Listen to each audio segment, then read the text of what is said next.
ठीक है। अच्छा, अस्सलाम वालेकुम एवरीवन। मेरा नाम शहरियार खान है और मैं कायद-ए-आज़म यूनिवर्सिटी का स्टूडेंट हूँ। इस समय मैं एमफिल कर रहा हूँ। अभी फर्स्ट सेमेस्टर में हूँ मैं। तो आज हम ये डिस्कशन करेंगे इन्फ्लेशन पे। तो इसका टाइटल है the inflationary universe and beyond. तो ये जनरल आउटलाइन है लेक्चर की।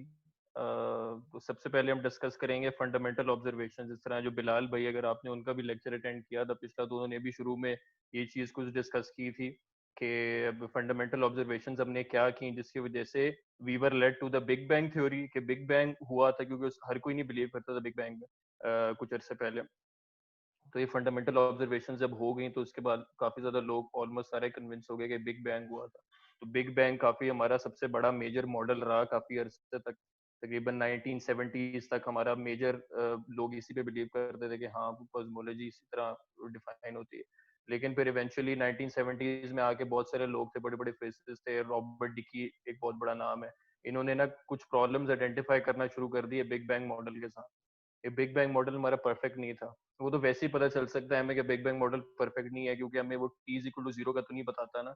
जिस तरह वो स्टीवन वाइनबर्ग था, उसकी जो किताब है द फर्स्ट 3 मिनट्स, उसमें वो जो है सिर्फ T is equal to 1 second से लेकर T is equal to 3 minutes तक का हमें सिनेरियो बताता है कि उसमें क्या होता है। लेकिन वो खुद ही एतराफ करता है इस बात का कि ना T is equal to 1 second से पहले का हमें नहीं पता कि क्या हुआ था और फ्यूचर रिसर्च बताएगी। तो इसी से अंदाजा हो जाता है कि बिग बैंग मॉडल भी परफेक्ट कंप्लीट मॉडल नहीं है, इसमें मॉडिफिकेशंस और एडिशंस की जरूरत है। लेकिन उसके अलावा जो चीजें ऑलरेडी एक्सप्लेन कर रहा था बिग बैंग मॉडल, उनमें भी कुछ मसाइल थे जो कि पहले लोगों ने इतने खास आइडेंटिफाई नहीं किए, लेकिन ऐसे से क्लियर होते गए। तो एक प्रॉब्लम ये होराइजन प्रॉब्लम था, एक और प्रॉब्लम थी ये फ्लैटनेस की प्रॉब्लम, और एक और प्रॉब्लम थी मैग्नेटिक मोनोपोल्स की प्रॉब्लम। ये ऐसे ऐसे करके रिवील हुई, खासकर जब particle physics when particle physics took off. क्योंकि जब बिग बैंग मॉडल आपका ऑलमोस्ट बन गया था, उस टाइम पार्टिकल फिजिक्स इतनी कोई सामने नहीं आई, इतनी डेवलप नहीं हुई थी। स्टैंडर्ड मॉडल उस टाइम नहीं डेवलप हुआ था जिस time big bang theory develop हो गई थी। तो जब स्टैंडर्ड मॉडल हमारा फाइनली डेवलप हो गया, तो जब हमने उसको बिग बैंग थ्योरी के साथ कंबाइन करने की कोशिश की, तो हमें कोई नई चीजें सामने आई हमारे, जो कि बिग बैंग थ्योरी एड्रेस नहीं कर रही थी इन प्रॉब्लम्स को। उनमें से एक मैग्नेटिक मोनोपोल की प्रॉब्लम है, तो हम देखेंगे कि ये क्या प्रॉब्लम है।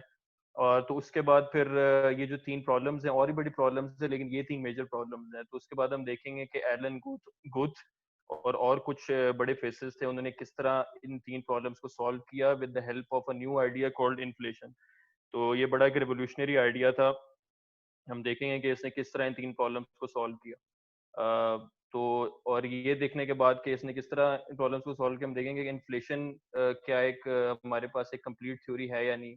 तो पता चलता है कि बिल्कुल ये कंप्लीट थ्योरी नहीं है, इसके अंदर भी बहुत बड़े बड़े मसाइल हैं, जो कि मैं डिस्कस करूंगा। इनिशियल कंडीशंस का मसला और एक इटर्नल इन्फ्लेशन का बहुत बड़ा मसला है, मल्टीवर्स जनरेट हो जाती है। अच्छा, तो अब स्टार्ट करते हैं फंडामेंटल ऑब्जर्वेशंस। तो ये हमारी यूनिवर्स है एज वी नो इट, कि इस तरह करके शुरू में एक बिग बैंग हुआ था, फिर इन्फ्लेशन, उसके बाद इसे करके डेवलपमेंट हुई थी। तो ज्यादातर आप लोगों ने देखी हुई होगी ये तस्वीर। तो पहली फंडामेंटल ऑब्जर्वेशन हमने क्या की, अब 1920 से पहले, उससे पहले हमेशा ज्यादातर लोगों को ये लगता था कि यूनिवर्स इटर्नल है, हमारी हमेशा से वजूद में रही है यूनिवर्स। कोई उसके बिगिनिंग का कॉन्सेप्ट नहीं था, साइंटिफिकली कोई कॉन्सेप्ट नहीं था। कुछ रिलीजन में तो कॉन्सेप्ट होगा इसका, लेकिन साइंटिफिकली काफी लोग ये समझते थे कि यूनिवर्स इटर्नल ही है। वो क्यों समझते थे इटर्नल है, क्योंकि ना फिलोसॉफिकली थोड़ा सा ज्यादा एक वो अपीलिंग किस्म का आइडिया है। क्योंकि ये क्योंकि कोई खास रीजन नहीं है ना कि एक टाइम पे यूनिवर्स को स्टार्ट होना चाहिए। ज्यादा नेचुरल ये है कि यूनिवर्स हमेशा से थी। तो ज्यादातर लोग इसे बिलीव करते थे। आइंस्टाइन भी यही समझता था कि इटर्नल है यूनिवर्स। लेकिन फिर कुछ बड़ी ना रेवोल्यूशनरी किस्म की ऑब्जर्वेशंस होने लगी। तो उनमें से पहली एक ऑब्जर्वेशन ये थी कि 1929 में अमेरिकन एस्ट्रोनॉमर एडविन हबल, उसने कॉन्सेप्ट कोई टेलीस्कोप, 100 मीटर टेलीस्कोप था माउंट पेलोमार में मेरे ख्याल से। वो उस टाइम का दुनिया का सबसे बड़ा टेलीस्कोप था जो कि उसको मिल गया। तो उसने उसकी मदद से कुछ गैलेक्सीज को उसने ट्रैक किया। गैलेक्सीज की उसने मेजरमेंट्स ली, स्पेक्ट्रोस्कोपिक मेजरमेंट्स ली उसने गैलेक्सीज की। पहले तो उसका मकसद ये था कि मैं सिर्फ अपना कैटलॉग करूं गैलेक्सीज, कितनी गैलेक्सीज मैं ढूंढ सकता हूँ। उसका इस तरह का कोई थ्योरेटिकल किस्म का कोई आइडिया नहीं था जहन में कि मैं क्या करूंगा इसके साथ। तो जब उनको कैटलॉग कर रहा था, तो जब उनकी स्पेक्ट्रोस्कोपी की उसने, तो उसको पता चला कि ज्यादातर जो है गैलेक्सीज मुझे नजर आ रही हैं, ज्यादातर जो है रेड शिफ्टेड है। तो हमें डॉपलर इफेक्ट से हमें पता है कि कोई चीज़ अगर हमारे से दूर जा रही होती है तो वो रेड शिफ्ट हो जाती है, कोई चीज़ करीब आ रही है तो वो ब्लू शिफ्ट हो जाती है। तो क्योंकि ज़्यादातर गैलेक्सीज़ रेड शिफ्टेड थी, तो इससे ये चीज़ देख सामने आ रही थी, एडविन हबल को ये लगा कि ना यार ज़्यादातर गैलेक्सीज़ हमारे से दूर जा रही हैं। तो काफ़ी रिवॉल्यूशनरी ऑब्जर्वेशन थी। तो ये हबल का डाटा है कि आप देखें उसने रेडशिफ्ट मेजर की थी गैलेक्सीज की और उनका डिस्टेंस मेजर किया था। अब डिस्टेंस उसने किस तरह मेजर किया था, ये बहुत ज़रूरी था ये मेजरमेंट्स लेने के लिए कि आप डिस्टेंस मालूम कर सकें। रेडशिफ्ट मालूम करना आसान है, डिस्टेंस मेजर करना बहुत मुश्किल है। तो ख़ास किस्म के कुछ स्टार्स होते हैं जो कि गैलेक्सीज के अंदर पाए जाते हैं। वो जो होते हैं उनके अंदर एक ख़ास किस्म की इंटेंसिटी में वेरिएशन होती है जिससे आप पता लगा सकते हैं कि ना उनका क्या डिस्टेंस है। तो वो वाले स्टार्स उसने निकाले डिफरेंट गैलेक्सीज में से, उनकी मदद से उसको डिस्टेंस पता चल गया गैलेक्सी का कितना है और रेडशिफ्ट भी पता चल गया, उसने प्लॉट कर ली फिर। तो ये आपने जरा ऑडियो बंद कर लें सारे अपनी, ऑडियो और वीडियो अपनी बंद कर लें प्लीज, डिस्टरबेंस हो रही है। अच्छा, तो उसने जब ये प्लॉट की है रेडशिफ्ट वर्सेस डिस्टेंस, तो उसको इस तरह का प्लॉट मिला, ऑलमोस्ट जो है ना इंक्रीज हो रहा है, डायरेक्टली प्रोपोर्शनल है ऑलमोस्ट रेडशिफ्ट विद डिस्टेंस। तो उसको बड़ा अजीब सा लगा कि जो चीज इतनी दूर है वो उतनी ज्यादा रेड शिफ्टेड है। तो रेड शिफ्ट और भी तरीकों से बंदा अंदाजा लगा सकता है कि हो सकती है कि कोई ऐसे प्रोसेसेस हो रहे हैं कि कुछ स्टार्स जो ज्यादा दूर हैं, स्टार्स उनके अंदर कोई डिफरेंट प्रोसेस हो रहे हैं जिससे वो ज्यादा रेड शिफ्टेड है, लेकिन लोगों ने अंदाजा लगाया कि मोस्ट प्रॉब्ली ये इसी वजह से क्योंकि हमारे से दूर जा रहे हैं। तो इससे क्या चीज सामने आई कि ना जो चीज जितनी दूर है हमसे वो उतनी ज्यादा तेज जा रही है और ऑलमोस्ट सारी यूनिवर्स हमारे से दूर जा रही है। तो बड़ी अजीब सी ऑब्जर्वेशन थी, बड़ी शॉकिंग थी। तो इस ऑब्जर्वेशन पे फिर जो कॉस्मोलॉजिस्ट हैं उन्होंने कॉस्मोलॉजिकल प्रिंसिपल लगाया। कॉस्मोलॉजिकल प्रिंसिपल ये है कि ना we are not at any special place in the universe, कि ना अगर हमें एक तरह से यूनिवर्स नजर आ रही है कि हर चीज हमारे से दूर जा रही है, तो आप किसी और पॉइंट पे भी चले जाएं तो उस पॉइंट से भी ऐसी सिनेरियो आपको नजर आएगा कि हर चीज आपसे दूर जा रही होगी। तो हम कोई स्पेशल पॉइंट पे नहीं है, और भी हर जगह से आपको यही चीज नजर आएगी। जैसे कॉस्मोलॉजिकल प्रिंसिपल कहते हैं। तो जब आप इस कॉस्मोलॉजिकल प्रिंसिपल को इसके हबल्स लॉ पे लगा देते हैं, तो इससे आपको पता चलता है कि जो सारी की सारी यूनिवर्स है ये हर डायरेक्शन में भी सेम होनी चाहिए और ये हर पॉइंट पे भी सेम होनी चाहिए, होमोजीनियस होनी चाहिए और आइसोट्रोपिक भी होनी चाहिए यूनिवर्स। अगर ये कॉस्मोलॉजिकल प्रिंसिपल आप ना लगाते ना, तो हम ये कह सकते थे कि हमारा पॉइंट स्पेशल है, तो ये फिर होमो कि फिर आइसोट्रोपिक होती लेकिन हमारे रिस्पेक्ट से, लेकिन होमोजीनियस ना होती। तो लेकिन अगर हम कहें कि हर पॉइंट से आपको यही सीन नजर आएगा, तो फिर यूनिवर्स को लाजमी तौर पे होमोजीनियस होना पड़ेगा, आइसोट्रोपिक होना पड़ेगा। ठीक है, तो इससे हमें ये चीज हमने निकाल ली कि होमोजीनियस है, आइसोट्रोपिक है। और उसके बाद फिर नेचुरल कंक्लूजन ये थी कि क्योंकि यूनिवर्स एक्सपैंड कर रही है, तो जाहिर सी बात है टाइम में अगर आप पीछे चले जाएं तो फिर यूनिवर्स ज्यादा करीब आती जाएगी अपने एक दूसरे के और करीब आती जाएगा मैटर। तो यूनिवर्स छोटी होती जाएगी, छोटी हो जाएगी, छोटी होती जाएगी और उसके ऊपर एक पॉइंट पे कन्वर्ज होना पड़ेगा। तो फिर इससे बिग बैंग का आइडिया आया। लेकिन ये काफी जल्दी, काफी अर्ली था, ये 1920s में था, तो उस टाइम भी काफी लोग इसे नहीं बिलीव करते थे। तो 1940s 50s तक भी लोग इसे नहीं बिलीव करते थे। बल्कि बिग बैंग का जो नाम है वो भी एक मजाक के तौर पे रखा गया था इस थ्योरी का, क्योंकि लोग इसे बड़ा एक बचकाना किस्म की थ्योरी समझते थे, जैसे कि बिग बैंग। और भी डिस्कवरीज हुई जिसकी वजह से ये चीज एक्सेप्ट हो गई इवेंचुअली। तो उसके बाद जो बहुत ही एक बड़ी डिस्कवरी थी, एक एक्सीडेंटल डिस्कवरी थी। अ, ये ना सारी ऑडियोज बंद नहीं है, ये आप प्लीज जरा इन्हें कहेंगे ऑडियो वगैरह बंद करें सारे, वीडियो भी बंद करें, ऑडियो भी। अच्छा, तो उसके बाद cosmic microwave background radiation discover हुई।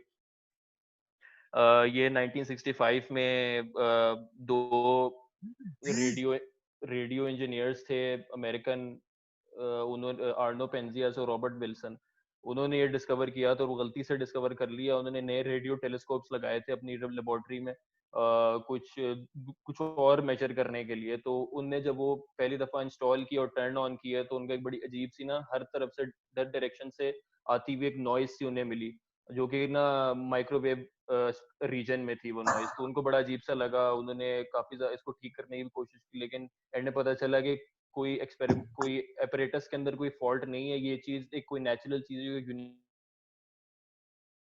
यूनिवर्स से आ रही है और हर डायरेक्शन से आ रही है। बड़ा अजीब सा लगा उन्हें, फिर उनको उन्होंने कुछ और फिजिसिस्ट से, क्योंकि वो इंजीनियर्स से, उन्हें थ्योरी का इतना नहीं पता था, तो उन्होंने कुछ फिजिसिस्ट से कांटेक्ट किया, उनसे पूछा कि क्या चीज हो सकती है। तो फिजिसिस्ट जो थे वो ऑलरेडी इस पे काम कर रहे थे, तो उन्होंने कोई 20-30 साल पहले से ये चीज प्रिडिक्ट कर ली थी कि अगर बिग बैंग थ्योरी सही है तो फिर हमें आजकल की टाइम में एक खास किस्म की इलेक्ट्रोमैग्नेटिक रेडिएशन हर तरफ से मिलनी चाहिए, जो कि माइक्रोवेव स्पेक्ट्रम में होगी और उसका टेम्परेचर 3-4 केल्विन के अराउंड होगा।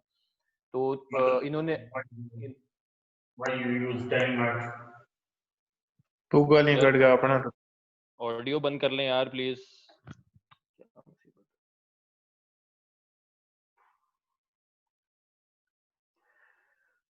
अच्छा, तो उनको ये रेडिएशन, उनको फिर पता चला कि जो रेडिएशन है ये एक जो है बिग बैंग थ्योरी की एक प्रिडिक्शन है, तो उनको बड़ा उनको फिर बड़ा ताज्जुब हुआ कि अच्छा इससे तो बिग बैंग थ्योरी प्रूव हो जाती है, फिर उनको आगे जाके नोबेल प्राइज भी मिल गया इसके लिए। तो ये जो रेडिएशन है कहाँ से आई थी, बिग बैंग थ्योरी से किस तरह निकलती है रेडिएशन, कि हम कह सकते हैं कि बिग बैंग थ्योरी का प्रूफ है। तो बिग बैंग थ्योरी हमें ये कहती है कि जब यूनिवर्स एक छोटे साइज की थी, अपने अर्ली स्टेजेस में थी, तो बहुत ही ज्यादा उसका कम वॉल्यूम था, बहुत ज्यादा डेंस थी और बहुत ज्यादा हॉट थी उस टाइम। तो जब बहुत ही ज्यादा हॉट और डेंस होता है ना कोई मटेरियल, तो वो प्लाज्मा बन जाता है, जिस तरह सन, जिस तरह स्टार्स होते हैं, इतने हॉट और डेंस है प्लाज्मा। यूनिवर्स हमारी एक प्लाज्मा की तरह थी। तो वो जब ऐसा ऐसा एक्सपैंड हो रही थी, कूल होती जा रही थी, तो एक टाइम आया उसके एक्सपेंशन में, तकरीबन बिग बैंग से लेके 380,000 ईयर्स के बाद, कि वो इतनी ठंडी हो गई कि इलेक्ट्रॉन्स जो है ना वो प्रोटॉन्स और न्यूट्रॉन्स के साथ कंबाइन होने लगे। पहले इतने ज्यादा टेम्परेचर होता था कि प्रोटॉन्स न्यूट्रॉन्स और इलेक्ट्रॉन, प्रोटॉन्स न्यूट्रॉन्स वो तो उनका तो न्यूक्लियाई होते थे, लेकिन इलेक्ट्रॉन्स उनके साथ अभी शामिल नहीं हो पाए थे क्योंकि बहुत ज्यादा टेम्परेचर था। तो 380,000 ईयर्स तक इतना ठंडी हो चुकी थी यूनिवर्स के, इलेक्ट्रॉन्स भी कंबाइन हो गए, आपके पूरे एटम्स बन गए, आपके हाइड्रोजन और हीलियम की गैस बन गई आपकी। तो उसकी वजह से क्या हुआ कि आपके जो फोटॉन्स थे जो कि पहले ट्रैप थे इस प्लाज्मा, क्योंकि प्लाज्मा जो होता है ना वो ओपेक होता है बिल्कुल, उसके अंदर से लाइट निकलना बहुत मुश्किल है। तो जब ये प्लाज्मा खत्म हो गया आपका, सिर्फ प्लाज्मा से गैस में टर्न हो गया, तो समझ आ रही होगी ना आपको, जब टेम्परेचर बढ़ाते हैं तो सॉलिड लिक्विड गैस प्लाज्मा, और जब टेम्परेचर कम करेंगे तो फिर प्लाज्मा से लेके गैस और एंड सो ऑन। तो प्लाज्मा से गैस बन गया, प्लाज्मा से जब गैस बना तो फोटॉन सारे रिलीज हो गए आपके, तो ये वो रिलीज हुए फोटॉन्स जो कि हम अब देखते हैं। तो उस टाइम जब ये निकले थे, तो उस टाइम इस प्लाज्मा का टेम्परेचर तकरीबन कोई 3-4,000 केल्विन था, जो कि अभी हमारे सन का है। तो ये कोरिस्पॉन्ड करते हैं ऐसे फोटॉन से जो कि विजिबल स्पेक्ट्रम में होते हैं, विजिबल लाइट होती है। तो क्योंकि यूनिवर्स एक्सपैंड कर रही है, तो वो विजिबल जो यूनिवर्स एक्सपैंड करती है ना, तो जो फोटॉन्स होते हैं आपके, उनकी वेवलेंथ स्ट्रेच होती जाती है, डायरेक्टली प्रोपोर्शनल है उसकी। जितनी यूनिवर्स यूनिवर्स अगर 2 गुना इंक्रीज होगी साइज में, तो जो फोटॉन्स की वेवलेंथ है जो कि उसके अंदर से ट्रेवल कर रहे हैं, उनकी वेवलेंथ भी डबल हो जाएगी। तो इस तरह करते करते जब हम कैलकुलेट करते हैं कि आज उनकी वेवलेंथ क्या होनी चाहिए, तो उनकी वेवलेंथ तकरीबन माइक्रोवेव्स की वेवलेंथ क्या होनी चाहिए। तो यही एग्जैक्ट बिग बैंग की प्रिडिक्शन थी, और हमने ये डिस्कवर भी कर लिया। तो इससे बिल्कुल ऑलमोस्ट 100% प्रूव हो गया कि नहीं, बिग बैंग ही हुआ था, क्योंकि और कोई भी थ्योरी नहीं है जो कि ये आइसोट्रोपिक हर तरफ से आने वाली रेडिएशन को एक्सप्लेन कर सकती है सही तरह। ठीक है, सिर्फ बिग बैंग है जो कि इतने नेचुरल एक्सप्लेनेशन दी थी, तो सब मान गए कि हाँ बिग बैंग हुआ था, बिल्कुल सही है। अच्छा, तो ये जो है प्लैंक सैटेलाइट का डेटा है, जिससे हमें सीएमबी नजर आती है। इसमें इसमें आपको लग रहा होगा कि ये तो काफी ज्यादा ग्रेनी सी है, इसमें काफी ज्यादा डिफरेंसेस हैं, लेकिन ये बहुत ही ज्यादा डिटेल्ड ऑब्जर्वेशन है। असल में जो डिफरेंसेस है ना, सिर्फ 1 पार्ट इन 100,000 है, बहुत कम डिफरेंसेस है। तो ऑलमोस्ट होमोजीनियस और आइसोट्रोपिक रेडिएशन है ये, हर तरफ से, हर तरफ डायरेक्शन में एक जैसी है और हर पॉइंट भी एक जैसी है। तो बहुत ही अच्छी प्रिडिक्शन थी बिग बैंग की, जो कि बिल्कुल सही प्रूव होगी। तो इससे हम पूरे बिग बैंग पिक्चर फिर क्या निकाली उसके बाद, जब लोग मानने लगे कि हाँ ये बिग बैंग हुआ था। तो बिग बैंग क्या था? The universe started 13.8 billion years ago from as yet unknown causes. It was extremely hot and dense at the time, but was in a state of expansion, which caused it to cool and dilute with time. In the very beginning, all the four forces were combined into one. और जैसे जैसे expansion और cooling होती गई, ये forces break हो गई, phase transition में सिमेट्री ब्रेकिंग हुई, और ये इंडिविजुअल 4 फोर्सेस बन गई, जो कि हम अब देखते हैं। और जो है आपके जो मैटर पार्टिकल्स हैं, उनके अंदर भी चेंजेस आए। क्वार्क ग्लूऑन प्लाज्मा था, वो उसके बाद मिलके प्रोटॉन्स न्यूट्रॉन्स बन गया, और फिर प्रोटॉन न्यूट्रॉन मिलके न्यूक्लियाई बना लिए उन्होंने, हाइड्रोजन हीलियम न्यूक्लियाई। फिर उसके बाद जाके उन्होंने हाइड्रोजन हीलियम गैस बना ली। तो इस तरह करके ऐसे ऐसे चीजें इवॉल्व हुई, from very hot and dense to less hot and less dense, and with the decrease in temperature and density new forms of matter emerged. New forms तो नहीं लेकिन new combinations of matter emerge, इस तरह करके ऐसे ऐसे चीजें वजूद में आई, हमेशा से नहीं थी। तो ये विकिपीडिया पे से आप निकाल सकते हैं, ये एक टाइमलाइन सी है बड़ी अच्छी सी है, इट्स वर्थ रीडिंग। तो ये आप देख लेना, ये मैं ज्यादा डिटेल में नहीं जाऊंगा इसमें। अच्छा, लेकिन बिग बैंग थ्योरी जो है ये भी प्रॉब्लमेटिक है, जिस तरह मैंने शुरू में भी अर्ज किया था कि बिग बैंग थ्योरी को परफेक्ट कंप्लीट थ्योरी नहीं है, बहुत अच्छी पावरफुल थ्योरी है, बहुत कुछ एक्सप्लेन कर दी, लेकिन इससे भी बड़े बड़े मसले हैं।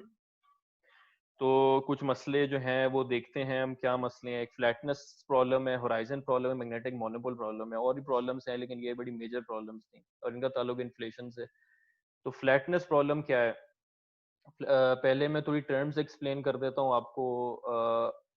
अब ये है कि हम जब ऑब्जर्व करते हैं अपने यूनिवर्स को, तो हम डिफरेंट जो कॉन्स्टिट्यूएंट्स हैं यूनिवर्स के, जिस तरह मैटर है और रेडिएशन है, न्यूट्रिनोज हैं, डार्क मैटर है और डार्क एनर्जी है, इन सब की हम एक एनर्जी डेंसिटी निकाल सकते हैं कि इनकी एनर्जी डेंसिटी कितनी, ऑब्जर्वेशन से, प्योर ऑब्जर्वेशन से।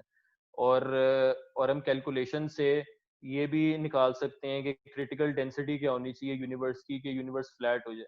क्रिटिकल डेंसिटी ऐसी डेंसिटी है कि अगर आपकी क्रिटिकल डेंसिटी के बराबर डेंसिटी है यूनिवर्स की, तो यूनिवर्स बिल्कुल फ्लैट होगी, मतलब यूक्लिडियन होगी, 3 डायमेंशनल होगी, लेकिन फ्लैट होगी, बिल्कुल कोई कर्वेचर नहीं होगा यूनिवर्स में।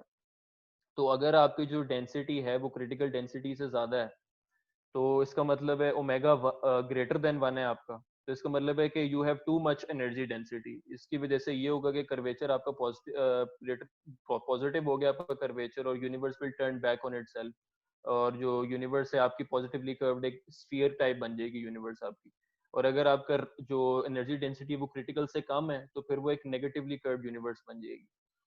ठीक है, ये 3 पॉसिबिलिटीज हैं। अब सिर्फ ये 3 पॉसिबिलिटीज नहीं, अब लोगों को ये देख के लगता होगा कि नहीं सिर्फ यही 3 पॉसिबिलिटीज हैं, असल में इन्फिनिट पॉसिबिलिटीज हैं।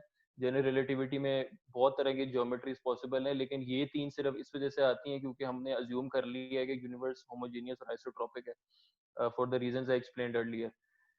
तो अगर हम ये अज्यूम कर लेते हैं होमोजेनिटी आइसोट्रॉपी, तो हमारा काम बहुत आसान हो जाता है। जो सॉल्यूशंस है यूनिवर्स की ज्योमेट्री के, वो सिर्फ 3 रह जाते हैं, और वो सिर्फ ये हैं कि फ्लैट और negatively cut, positively cut, 3 simple solutions आते हैं। फिर हमने ये देखना है यूनिवर्स को ऑब्जर्व करके कि हमारे यूनिवर्स से क्या कर्वेचर है। तो फ्लैटनेस प्रॉब्लम अब ये है कि हम जब मेजर करते हैं अपने यूनिवर्स का कर्वेचर मेजर करते हैं, तो वो इंतहाई फ्लैट हमें नजर आता है, बहुत ही ज्यादा फ्लैट। तो इतना फ्लैट कि it is flat today to an accuracy better than 1/200, इतना ज्यादा फ्लैट है कि ओमेगा जो है वो 1 के 0.005 के अंदर के डिफरेंस है सिर्फ ओमेगा और 1 में। This is a huge coincidence because our big bang picture is consistent with any curvature whatsoever. कोई मैसेजेस तो नहीं है?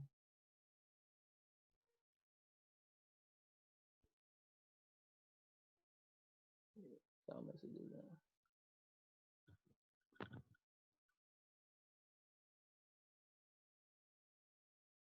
सर यानी ये वेवलेंथ फ्यूचर में चेंज होगी? हाँ, हमेशा चेंज हो रही है वेवलेंथ, फ्यूचर में भी चेंज होगी, और ये बढ़ती जाएगी जैसे जैसे एक्सपेंशन हो रही है। लेकिन अगर यूनिवर्स कॉन्ट्रैक्ट होने लग जाती है, छोटी होने लग जाती है, तो फिर जो है ये वेवलेंथ भी छोटी होने लग जाएगी, और फिर ऐसा ऐसा जो है ना, जो रेडिएशन है वो उसकी एनर्जी बढ़ती जाएगी, उसका कंट्रीब्यूशन बढ़ता जाएगा यूनिवर्स में।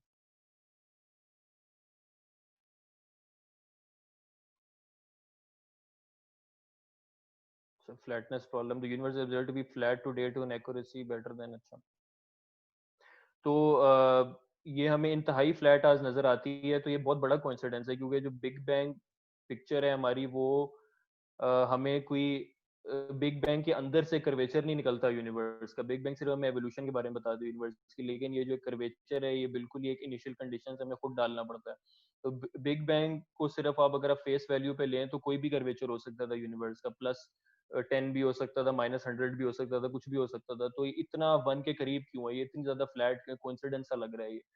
तो इसको हम इस तरह नहीं अज्यूम कर सकते कि हाँ भाई रैंडमली हो गया होगा, बाय चांस हो गया होगा, क्या पता कोई प्रोसेस हो, क्योंकि फिजिक्स में होता है इस तरह के, अगर कोई एक बहुत ही रिमार्केबल सी चीज हो रही है उसके पीछे कोई प्रोसेस भी होता है।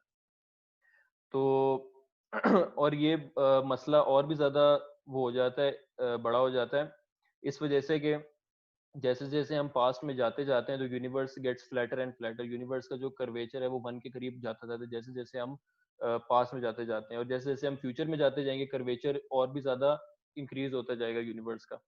अगर वो 1 से थोड़ा सा ज़्यादा था कर्वेच, अगर वो पॉजिटिवली कर्व थी थोड़ी सी यूनिवर्स स्टार्ट में, तो वो और भी ज़्यादा पॉजिटिवली कर्व होती जाएगी और फिर वो एंड में कॉन्ट्रैक्ट हो जाएगी, बिग क्रंच हो जाएगा, खत्म हो जाएगी यूनिवर्स। और अगर वो बिल्कुल ही स्टार्ट में 1 से थोड़ी सी भी कम थी, थोड़ी सी भी नेगेटिव थी अगर, तो वो बिल्कुल ही इन्फिनिटी पे चली जाएगी यूनिवर्स एक्सपैंड होते होते। तो लेकिन हम आज के टाइम में, जो कि इतना टाइम गुजर गया बिग बैंग से लेके अब तक, हम अब भी ऑब्जर्व कर रहे हैं कि 1 के इतने करीब है कर्वेचर, तो इसका मतलब है कि यूनिवर्स के स्टार्ट में उसको 1 के और भी करीब होना चाहिए। तो जब हम कैलकुलेशन करते हैं, इक्वेशंस मैंने नहीं डाली क्योंकि मुश्किल था डालना, तो जब हम कैलकुलेशंस करते हैं, हम डिफरेंट टाइम्स पे हम पीछे पीछे जाते जाते हैं और देखते हैं कि उस टाइम कर्वेचर कितना करीब था 1 के, तो हम बड़े हैरान होते हैं।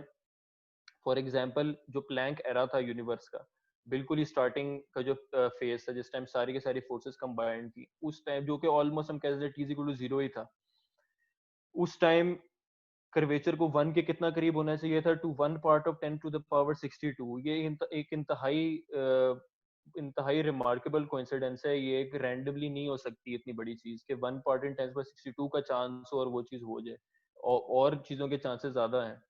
तो यही क्यों इतनी ज्यादा फ्लैटनेस से करीब क्यों थी, कोई ना कोई मैकेनिज्म शायद हो इसके पीछे, तो एक फ्लैटनेस प्रॉब्लम थी, बिग बैंग थ्योरी से एक्सप्लेन नहीं करती। अच्छा, ये आप देख सकते हैं कि जो ओमेगा है आपका, जो कि आपको कर्वेचर बताता है पॉजिटिव है नेगेटिव है, वो किस तरह कितनी जल्दी जल्दी डाइवर्ज करता है 1 से। अगर आप 1 से स्टार्ट कर रहे हैं, तो अगर आप 1 से अगर थोड़ा सा भी ऊपर है, थोड़ी सी भी पॉजिटिवली कर्व्ड है, तो सॉरी नेगेटिवली कर्व्ड है, तो ये बिल्कुल ही डाइवर्ज कर जाएगा, इन्फिनिटी पे चला जाएगा। और अगर थोड़े से भी आप नीचे हैं तो बिल्कुल ही जीरो हो जाएगा, फौरन ही जीरो हो जाएगा, कुछ ज्यादा टाइम नहीं चाहिए इसे। तो अब 1 से हल्का सा भी अगर आप दूर हैं तो एकदम से आपकी यूनिवर्स का कर्वेचर बहुत जल्दी बदलता है।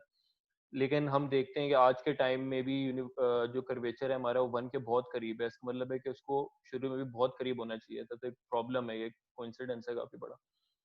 उसके बाद होराइजन प्रॉब्लम है। Okay, no messages.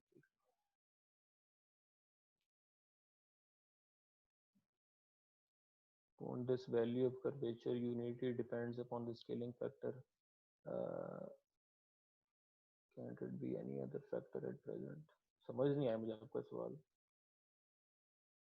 फिर से the curvature depends upon the scaling factor. Can it be any other factor at present? ये जरा फिर से एक्सप्लेन करें जरा।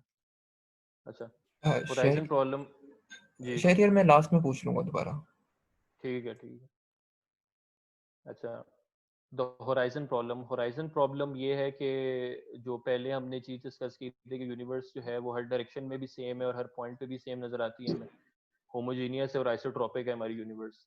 तो अ, ये इससे एक प्रॉब्लम ये निकल आता है कि अगर हम अज्यूम करें कि टाइम जो है बिग बैंग पे स्टार्ट हुआ था, तो जब ये रेडिएशन, अब इमेजिन करें कि ये वाली रेडिएशन जो है सीएमबी की रेडिएशन, ये कब निकली थी, 380,000 years after the big bang निकली थी रेडिएशन। तो उस टाइम हम कैलकुलेट कर सकते हैं कि उस टाइम यूनिवर्स का साइज कितना था। तो 25 मिलियन लाइट ईयर्स कुछ इस तरह करके था, 40 मिलियन लाइट ईयर समथिंग, काफी बड़ा साइज था। लेकिन उस टाइम जो है यूनिवर्स जो है इतनी बड़ी थी कि उसके सारे के सारे जो रीजन्स थे वो आपस में कांटेक्ट में नहीं हो सकते थे, वो बिल्कुल भी उनके पास इतना टाइम अभी गुजरा ही नहीं था कि वो सारे के सारे दूसरे कम्युनिकेट कर सके। लेकिन हम आज देखते हैं कि ये सारे के सारे जो रीजन्स हैं इन सबको ऑलमोस्ट सेम टेम्परेचर है, they are the same to 1 part in 10 to the 5। तो ये भी एक बहुत बड़ी कोइंसिडेंस है। अगर उनका कोई आपस में कांटेक्ट नहीं था तो उनका काफी ज्यादा रैंडमली डिस्ट्रीब्यूटेड होते, उनका बहुत डिफरेंट टेम्परेचर्स भी हो सकते थे उनके। तो इसी तरह के, जिस तरह आपके पास एक बॉक्स के अंदर एक गैस है और आप उसे ऑब्जर्व करते हैं तो वो सारी के सारे मॉलिक्यूल्स जो हैं उसके जितने बहुत ज्यादा मॉलिक्यूल्स होते हैं, अगर आप एक मोल भी ले रहे हैं 10^23 पार्टिकल्स हैं उसके अंदर, वो सारे के सारे एक कॉर्नर के अंदर इकट्ठे हुए हुए हैं। तो आपको ये ऑलमोस्ट एक इम्पॉसिबल सी चीज है, ये हो नहीं सकता इतनी कम प्रोबेबिलिटी की चीज। तो इसकी वजह शायद कोई, हम सोचते हैं कि कोई मैकेनिज्म होगा, कोई एक चीज होगी जिसकी वजह से वो सारे पार्टिकल्स एक कॉर्नर में गए हैं, तो इसके पीछे भी कोई एक मैकेनिज्म होना चाहिए कि सारे के सारे जो रीजन हम देखते हैं अपने चारों तरफ, उन सब का सेम टेम्परेचर है। तो इस क्यों सेम टेम्परेचर है, इसका मतलब है कि कोई ऐसा प्रोसेस हुआ होगा यूनिवर्स की अर्ली हिस्ट्री में जिसमें सारे रीजन्स एक ही इस सारे के सारे रीजन्स एक दूसरे के साथ कनेक्टेड होंगे आपस में, कि वो एक दूसरे के साथ इंफॉर्मेशन शेयर की होगी सारे रीजन्स ने, जिसकी वजह से उनका सेम टेम्परेचर हो गया होगा। लेकिन जो नॉर्मल बिग बैंग है वो हमें ये चीज नहीं बताती, उसके मुताबिक ये सारे रीजन्स कांटेक्ट में नहीं थे। तो एक बहुत बड़ी प्रॉब्लम है, ये एक और कोइंसिडेंस है जो कि एक बिग बैंग के मॉडल में।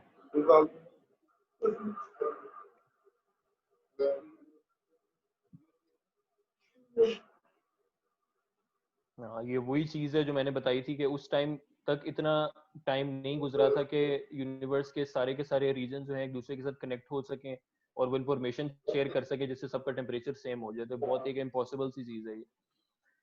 और अगर हम आज के जो हम CMB को देखते हैं, हम हर तरफ सारे डायरेक्शन में जो हम कॉस्मिक बैकग्राउंड रेडिएशन को देखते हैं, तो हम कैलकुलेशंस करके इनको 40,000 रीजन्स में हम डिवाइड कर सकते हैं। ये एक ऐसे रीजन्स हैं, ये एक ऐसे इतने साइज के रीजन्स हैं कि इन डिफरेंट रीजन्स का आपस में कोई कांटेक्ट नहीं हुआ होगा बिग बैंग थ्योरी के मुताबिक, लेकिन इस सारे के सारे जो रीजन्स हैं इनका सेम टेम्परेचर है। तो इसका मतलब है कोई ना कोई कंस्पिरेसी सी है कि सबका कुछ कोई ना कोई मुआहदा हुआ है कि हमने सेम टेम्परेचर पे रहना है। इसका मतलब है कोई प्रोसेस है इसके पीछे, अगर रैंडमली नहीं हो सकता कि इतने ज्यादा रीजन्स का सबका सेम टेम्परेचर हो। तो ये एक बहुत बड़ी प्रॉब्लम थी।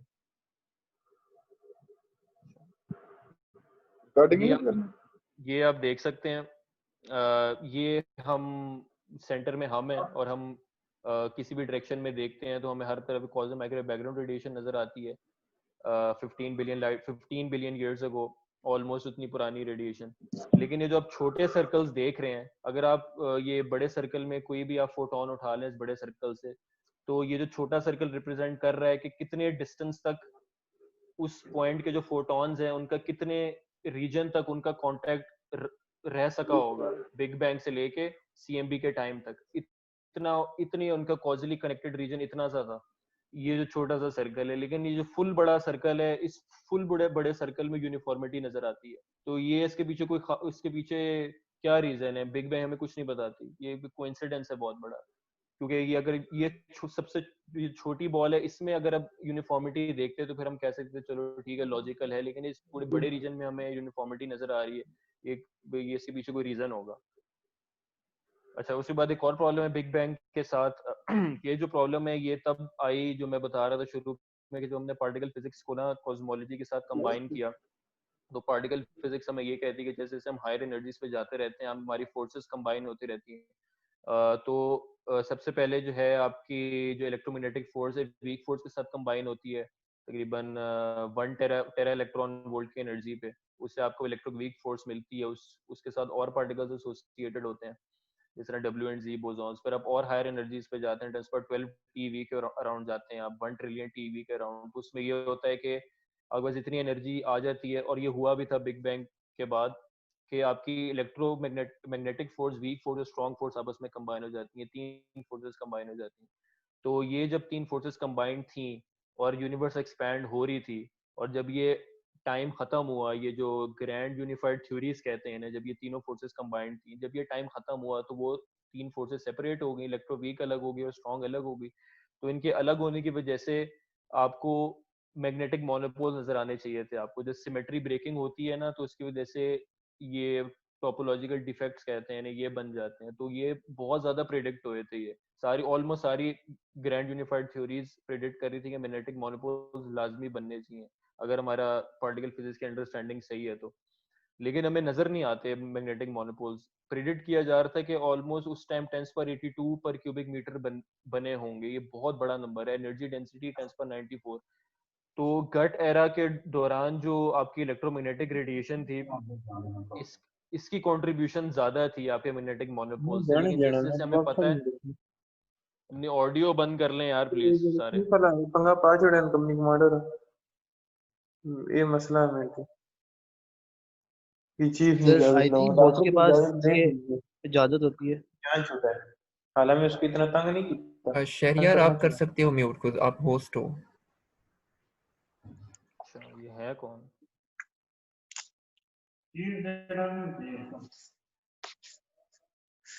ये कोई सैमसंग गैलेक्सी होगा कोई, क्या है? हो गया सर।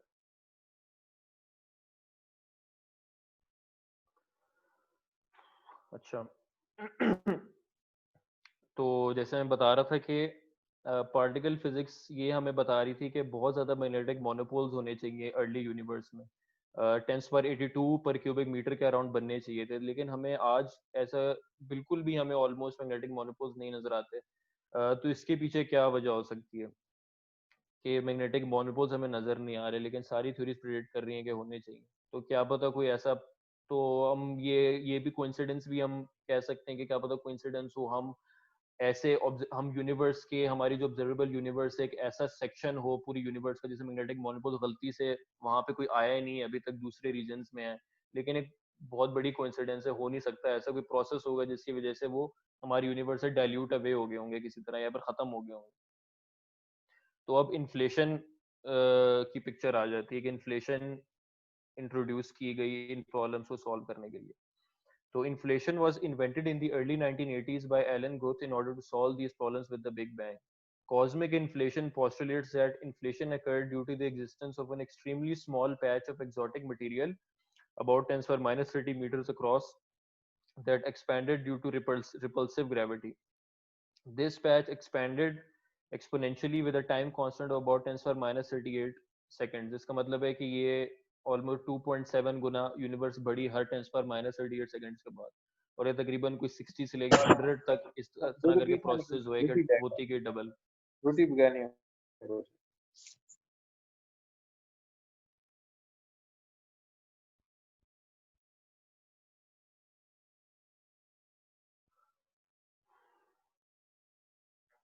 अच्छा, तो इन्फ्लेशन के तहत तकरीबन बिग बैंग के बाद जब गट एरा आया, गट एरा खत्म होने के बाद इन्फ्लेशन ये कहती है कि कोई एक ऐसा रीजन था यूनिवर्स का जिसके अंदर एक खास किस्म की फील्ड थी, इन्फ्लेटॉन फील्ड जिसे कहते हैं, तो उसकी वजह से जो है एक्सपोनेंशियल एक्सपेंशन शुरू होगी स्पेस की, एक्सपोनेंशियली यूनिवर्स एक्सपैंड होने लग गई उस जगह पे। तो ये जो एक्सपेंशन थी ये तकरीबन 10^-36 सेकेंड्स तक चली, उसमें 100 डबलिंग्स हुई, हर डबलिंग 10^-38 सेकेंड्स की थी। तो ये चीज़ एक इंट्रोड्यूस होगी, तो इससे ये प्रॉब्लम्स कैसे सॉल्व हो जाती है हमारी जो फ्लैटनेस और वगैरह होराइजन वगैरह की प्रॉब्लम्स है। तो ये इसको समझना बड़ा आसान है फ्लैट प्रॉब्लम को। अब शुरू में हम सोच सकते हैं कि कोई कर्व्ड क्या पता हो हमारी यूनिवर्स, क्योंकि हमने मतलब थ्योरी, कोई भी थ्योरी, फिजिकल थ्योरी आपकी उतनी ज्यादा पावरफुल तब होती है जब वो जितने ज्यादा जनरल हो, वो जितने ज्यादा स्पेशल केसेस को वो जो है कंबाइन कर सके, उन सबको एक साथ एक्सप्लेन कर सके।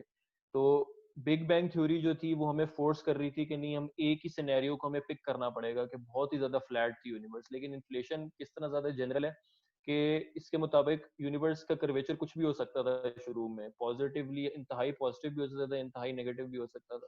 तो इसमें आप देख रहे हैं कि यूनिवर्स एक काफी पॉजिटिवली कर्व्ड है शुरू में, एज्यूम कर लेते हैं, लेकिन जब इन्फ्लेशन होती है तो यूनिवर्स इतनी तेजी से एक्सपैंड होती है कि जो हमारा पैच है जिसको हम देख सकते हैं, जिसको हम ऑब्जर्व कर सकते हैं, यूनिवर्स एक्सपैंड होते होते वो पैच ऑलमोस्ट फ्लैट हो जाता है।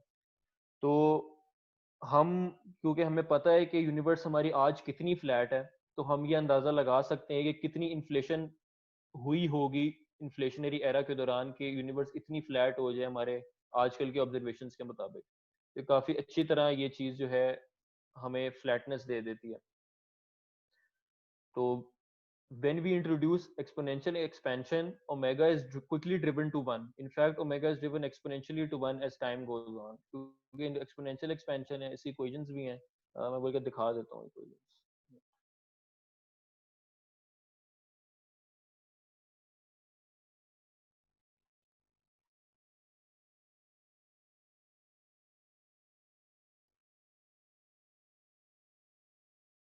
ये वाली इक्वेशन आप देख लें, नजर आ रही है आप? नहीं शहरियार, आपको स्क्रीन दोबारा शेयर करनी होगी। अच्छा चलो,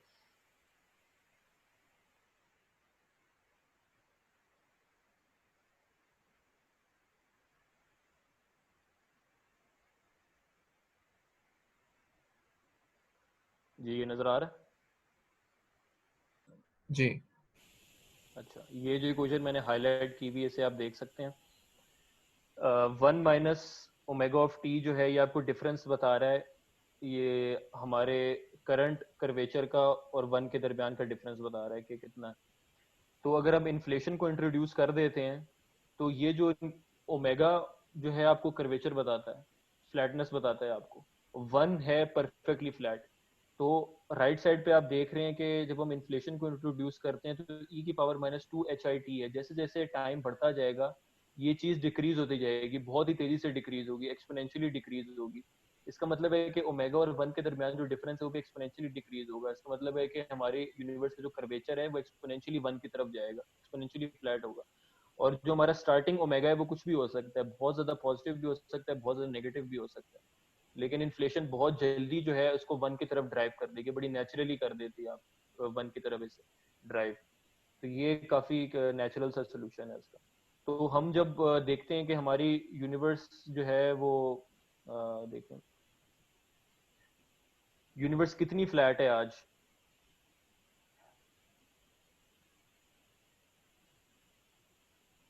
ये आज हमारी यूनिवर्स इतनी फ्लैट है कि ओमेगा जो है हमारे यूनिवर्स का आज वो 1 के इतना करीब है, 0.005 का डिफरेंस है, फिर उससे कम है, बहुत ही करीब है। तो अगर आज इतना डिफरेंस है, अगर हम इसे एक्सट्रेपोलेट करें पीछे तो हमें पता चलता है कि ये जो एन है, एन आपको बताता है कि कितनी दफा डबलिंग्स हुई थी यूनिवर्स, क्योंकि एक्सपोनेंशियल इंक्रीज है ना, एक्सपोनेंशियल इंक्रीज का मतलब होता है कि बार बार डबल डबल होती जाती है यूनिवर्स, 2.7 टाइम्स बढ़ती जाती है। तो इसका मतलब ये जब हमने नंबर डाला इसके अंदर 0.005 से पता चलता है कि एटलीस्ट जो है ना 60 दफा इस तरह करके डबलिंग्स हमें चाहिए, इन्फ्लेशन इतनी हुई होगी कि हमें आज इतनी फ्लैटनेस मिली। तो इस तरह हम बता सकते हैं।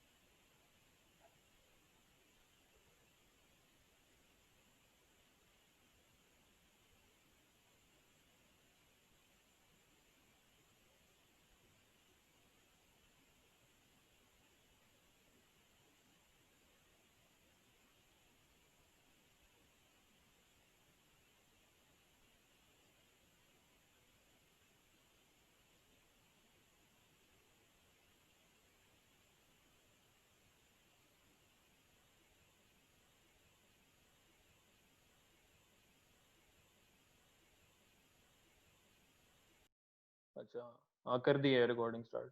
ठीक है।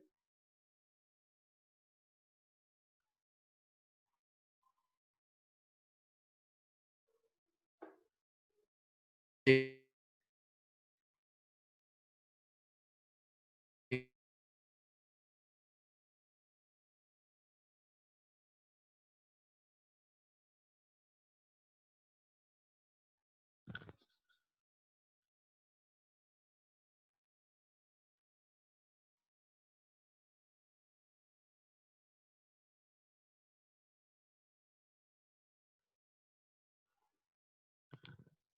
अच्छा, अब ये कुछ क्वेश्चंस वगैरह मैं देख लेता हूँ। Is the universe still expanding? Yes, universe is still expanding. हाँ, और ये रेमोस जो कह रहा है कि एक्सेलरेट भी कर रही है, लेकिन हमें पता नहीं है कि हमेशा एक्सेलरेट नहीं करेगी, वो डिसेलरेट भी कर सकती है आगे जाके। वो डिपेंड करता है कि डार्क एनर्जी असल में है कि, हमें पता ही नहीं है डार्क एनर्जी क्या है, तो हम ये नहीं कह सकते कि हमेशा एक्सेलरेट करेगी। अच्छा, differentiate between big bang and inflation. Big bang बस जो है एक हाइपोथेटिकल सा एक टाइम है कि जिस टाइम हम, मतलब हमें पता नहीं है कि बिग बैंग के टाइम क्या हुआ था, जरूरी नहीं है कि बिग बैंग एग्जिस्ट भी करता था, हम ये नहीं कह सकते। बस ये है कि हम जितना पीछे हो सकता है हम जा सकते हैं, अपने थ्योरीज को एक्सटेंड कर सकते हैं, लेकिन ऐसा भी हो सकता है कि कोई सिंगुलैरिटी, जरूर सिंगुलैरिटी बस एक नाम है, सिंगुलैरिटी कोई ऐसा नहीं है कि कोई असल में सिंगुलैरिटी थी। उससे पहले कोई और प्रोसेसेस होंगे जिसकी वजह से इमर्ज हुई वहां से यूनिवर्स। ऐसा भी हो सकता है कि कोई पुरानी यूनिवर्स ही कॉन्ट्रैक्ट हो गई और एक हद तक कॉन्ट्रैक्ट हुई, उसके बाद वापस एक्सपैंड होने लगी। तो सिंगुलैरिटी जो है ना, कोई ऐसा जो असल चीज नहीं है। तो बिग बैंग बस एक ऐसा टाइम है जिस टाइम हम कह सकते हैं कि हमारी यूनिवर्स शुरू हुई थी। अच्छा, मोनोपोल्स होते हैं जिस तरह अब हम जो मैग्नेट्स होते हैं हमारे पास, उनका हमेशा एक दो पोल्स होते हैं, नॉर्थ पोल और साउथ पोल होता है उनका। लेकिन हमारे पास जो इलेक्ट्रिक चार्ज है उसके जो है उसके भी दो साइड्स होती हैं उसकी, पॉजिटिव और नेगेटिव, लेकिन वो दोनों अलग-अलग भी एग्जिस्ट कर सकती हैं। वो हमेशा आपस में वो अटैच नहीं होती। ये नहीं होता कि आपको कोई एक ऐसा पार्टिकल मिलेगा जिसमें दो पोल्स होंगे, उसके पॉजिटिव नेगेटिव दोनों होंगे, उसमें अलग-अलग मोनो इलेक्ट्रिक चार्ज भी होता है। उस तरह करके ये मैग्नेटिक मोनोपोल्स भी हो सकते हैं कि सिर्फ एक ऐसा आपको पार्टिकल मिले जो कि सिर्फ नॉर्थ पोल ओरिएंटेड हो और एक साउथ पोल ओरिएंटेड हो, लेकिन हमें मिला नहीं है अभी तक ऐसा। मोनोपोल्स बस ये होते हैं। Big Bang was the beginning of the universe where everything originated from. Inflation is a inflation is a अच्छा ठीक है।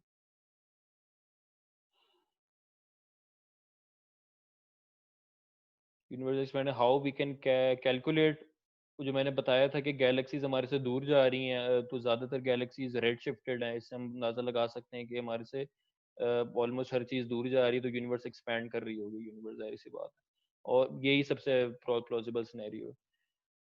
और क्योंकि बिग बैंग भी अप्रूव हो गई है तो फिर एक्सपैंड ही कर रही है यूनिवर्स, और कुछ नहीं हो रहा। The universe is still expanding. How we can calculate the end point when it will stop expanding? Also, what do predict of the events which may take place by then? And time के को पता है, and time को हम confirm नहीं बता सकते कि एंड में क्या होगा। वो आपकी थ्योरी पर डिपेंड करता है कि आप किस थ्योरी को आप कंसिडर कर रहे हैं। अगर आप जो है बिग बैंग इन्फ्लेशनरी मॉडल को अज्यूम कर रहे हैं आप, तो फिर जो है डार्क एनर्जी हमेशा रहेगी जिस तरह अब है, कांस्टेंट रहेगी, हमेशा कांस्टेंट है, डार्क एनर्जी चेंज नहीं हो रही। उसकी वजह से यूनिवर्स एक्सपैंड करती जाएगी और बिग चिल हो जाएगा, एंड में से बिग चिल कहते हैं। तो लेकिन और भी थ्योरीज हैं, सिर्फ ये big bang inflationary scenario wide theory नहीं है, और भी थ्योरी है, जैसे साइक्लिक मॉडल है जिसको मैंने करना है डिस्कस एंड में। वो ये कहता है कि डार्क एनर्जी के अंदर भी फेज ट्रांजिशन हो जाएगी, जिससे डार्क एनर्जी अभी पॉजिटिव एनर्जी डेंसिटी है, उसकी नेगेटिव एनर्जी डेंसिटी हो जाएगी, जिसकी वजह से वो यूनिवर्स को कॉन्ट्रैक्ट करवाना शुरू कर देगी। तो उसकी वजह से बिग क्रंच हो जाएगा, उसके बाद फिर से बिग बैंग हो जाएगा। तो जो फ्यूचर फेट है, उसका अल्टीमेट फेट है, वो आपकी थ्योरी पे डिपेंड करता है। हमें कोई कंफर्म नहीं है कि एंड में क्या होगा, लेकिन अब टेस्ट हो रहे हैं कि कौन सी थ्योरी करेक्ट है। फिर अगर हम एक कंक्लूजन पे पहुंच जाते हैं कि कौन सी थ्योरी सही है, फिर हम कह सकते हैं हाँ कि इसी तरह यूनिवर्स एंड होगी। लेकिन अभी हमें नहीं पता यूनिवर्स के साथ क्या होगा एंड में, वापस आएगी, हमेशा एक्सपेंड करती जाएगी। Dark matter interacting with Higgs field, इसका नहीं पता मुझे। हाँ नहीं, डार्क मैटर तो हिग्स फील्ड से करती होगी ना, क्योंकि हिग्स फील्ड सारे पार्टिकल्स को मैस देता है। डार्क मैटर का भी मैस है, ऑब्वियसली हर चीज हिग्स फील्ड से इंटरेक्ट करती है सिवाय मैसलेस पार्टिकल्स के, करती है, लाजमी बात। और हिग्स फील्ड के साथ ही करती है, और किसी चीज के साथ नहीं करती। Critical density which was used as standard want this value the value depends upon the scaling factor. ये मुझे देखना पड़ेगा।